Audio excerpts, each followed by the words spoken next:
Hello, Falcon fans. Welcome to another edition of BG Falcon Hockey Weekly. I'm Ryan Vallon here with head coach Chris Bergeron. Thank you very much for sitting down. Thanks for having me, Ryan. So, Coach, it was another interesting weekend for you and your team. The semi-split, if you can call it that way, the 6-3 loss against Miami on Friday, and then the 2-2 tie, but the 3-2 double overtime winner on Saturday. Overall, looking back at the weekend, what were your thoughts? Unfortunately, inconsistent, which is a little bit of a similar pattern here with us, at least over the last month or so. I thought we were second best on Friday to really everything. We were, our process, which started with our competition level, which led to every puck race, every one-on-one stick battle, the special teams, and then ultimately the scoreboard. And we found ourselves Saturday morning feeling very similar to what we have felt on Saturday mornings a few too many times this first half. And then Saturday, I thought our group responded. Now, that response, there's still a pushback from the other team, who's a really good team. And we don't see them as much anymore because we're not in the same league, but we know how good their team is, and we got a pretty good taste of that Friday night. So Saturday night, they were going to have something to say about that. But I do think we competed harder. I thought our process was better. It still wasn't great, but it was better. You know, the special teams, the power play wasn't able to score, and we did give up the one penalty kill goal. But it was, you know, it wasn't. It's where our penalty kill is right now. It wasn't a set play. It was off an entry, and it was a puck I'd like to see Ryan have. But I thought it was better, and we gave ourselves a chance, and that's what we'll take. You know, we'll take out of it. We gave ourselves a chance Saturday. And Friday we gave ourselves no chance. And ultimately, Ryan, we're starting to talk to our players about the attitude and how we approach every day, because it's not going to be long until we're going to count down the number of games we have left. And that's just the way college works. It goes by so fast.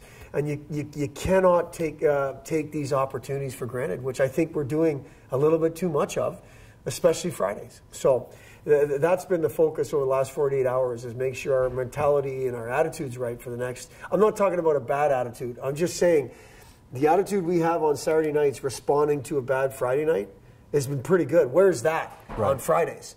And we want to find that a little bit more. And the only way I know what that means, it's got to be every day.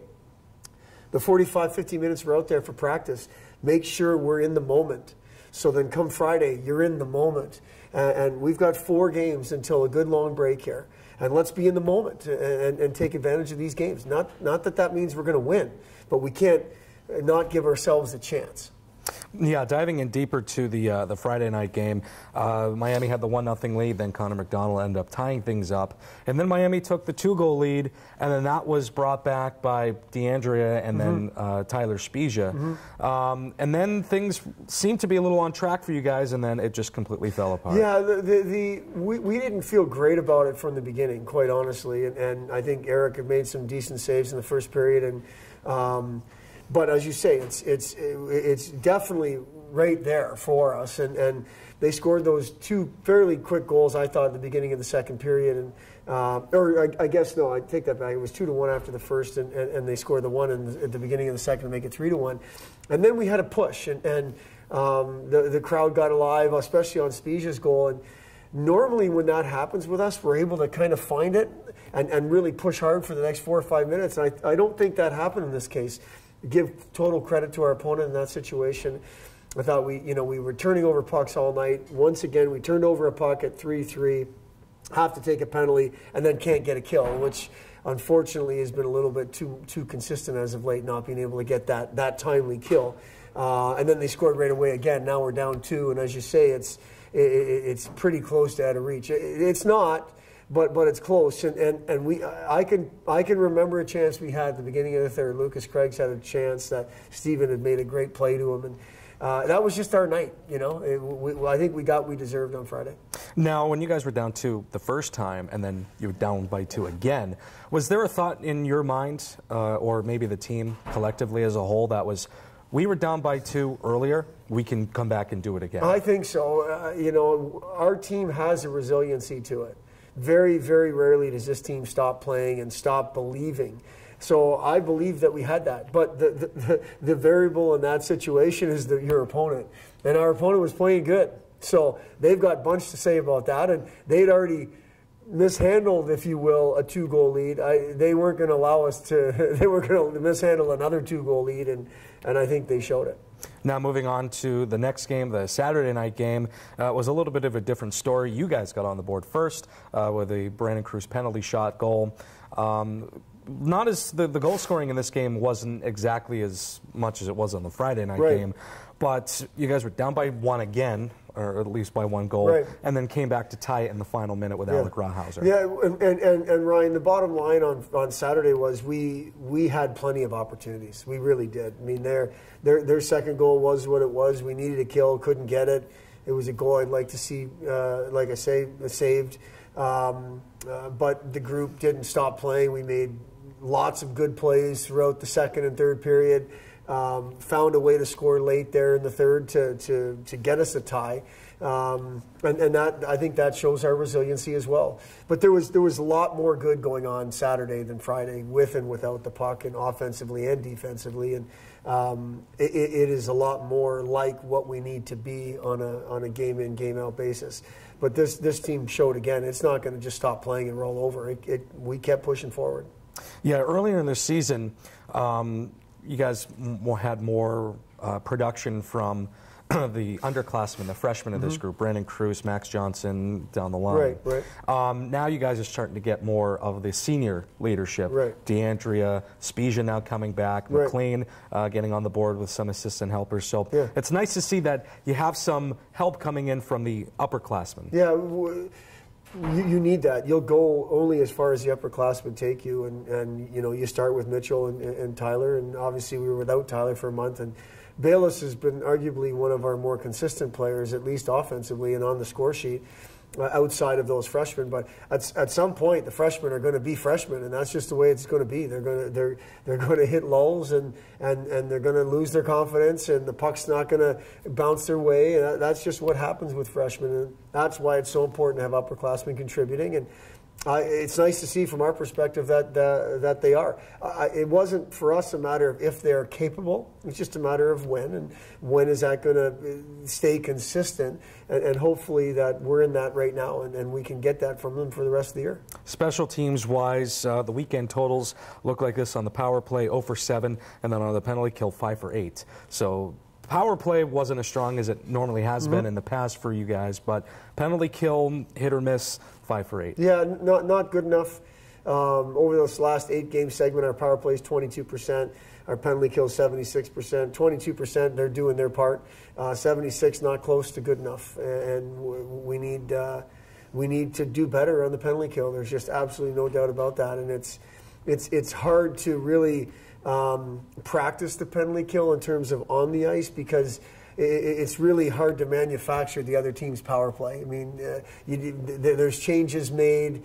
You talk about the system, you talk about the process of what you want to be on the penalty kill, and whether it's not getting a clear, not getting a block shot, not getting a save, whatever it is, and it hasn't been one thing consistently. It's kind of been one thing one night, another thing another night. The bottom line is it's got to be better, and those guys killing penalties for us need to up the game a little bit and get better results. What did you see out of your goaltending this weekend with Eric Dopp and then Ryan Bednar on Saturday? Obviously Eric struggled, and too many pucks are going in the net on him, and he's played 4 periods the last 2 games, and 10 goals have gone in. And regardless of whose fault it is, that's 10 goals that have gone in. I mean, too many pucks are going past him right now. So we'll focus on him, and again, he's a freshman. You forget that because he's come out of the gate and set the bar so high. But we'll focus on practice and focus on his process, and hopefully get him back on top of his game. As far as Ryan goes, Ryan played well. I didn't like either goal from the bench. The first goal ultimately hit somebody, and I don't think our defenseman in front of the net gave Ryan much of a chance. And the second goal I'd like him to have, and I think his reaction said the same thing. He knows that that's a puck he should have. But then watching the tape over, Ryan made a bunch of good saves. I like where Ryan's game is. He's talking more. He's more in charge for the most part when he's out there. And when Ryan's in charge and on top of it, he's really good. Sometimes he gets a little quiet and his game shows it, where he's a little bit in between, especially playing the puck and his exchanges between the defensemen. But I more times than not, we've been happy with his game. He seems on it. I mean, he's a big guy in the net.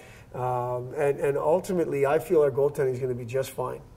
Now, looking ahead to the weekend that is upcoming, Bemidji State rolls into town. They recently earned the split over Princeton last week. What are you expecting out of Bemidji State? I'm expecting a really, really difficult series, which is a broken record with everybody we play, especially in league. They're a team we know, and over the last 3 years, we've played them a bunch, regular season and playoffs. We know their top guys. You know, Bitzer and Fitzgerald they're probably two of their top returning guys. Zach Whitecloud is a sophomore this year who it seems to be on everybody's radar in terms of pro hockey teams. And as a free agent, he's a prospect for sure. But they're you know, outside of those guys that come to mind, they do it by committee. There's a bunch of good players on this team. They play the game fast. They defend well. And like I say, they've got a really strong senior presence in goal in Michael Bitzer. So it's I don't think there's a whole lot of surprises between each team. It's teams that know each other, but that doesn't make it any easier either way. It's going to be difficult. I'm glad we're at home. It's a long trip to Bemidji, but we're expecting it to be very difficult. Yeah, my last question for you, Coach, is explain the importance of being at home for the last couple weeks of the semester, because it can take a toll on the players, but to be at home, it's nice. Well, it's going to take a toll the second half of the year when we get on the road. I mean, we've been at home a bunch this first half, and we knew that's the way it was going to be. And you know, I look at our regular season WCHA record and where we are in the standings. We put ourselves in a good spot, and we've got 4 games to get to a nice break here. So we need to take advantage of this. We can't look back after these 4 games and say we let an opportunity slip through our fingers. Now, I'm not talking about that's the big picture. Obviously, the small picture is tomorrow's attitude going into practice to prepare for Friday, but I think these are 4 really important games to close out this first half properly. We put ourselves in a good spot. Now let's take advantage of it. All right, thank you very much, Coach, for sitting down with me to talk over this. And, of course, you can always catch Friday and Saturday night's game against Bemidji State right here at the Slater Family Ice Arena. If you cannot be there, of course, I will have you covered on the Falcon Radio Network with pregame starting at 7:07 on Friday night. And don't forget to follow BG Falcon Hockey on Twitter and Instagram with the handle @BG Falcon Hockey. Thank you.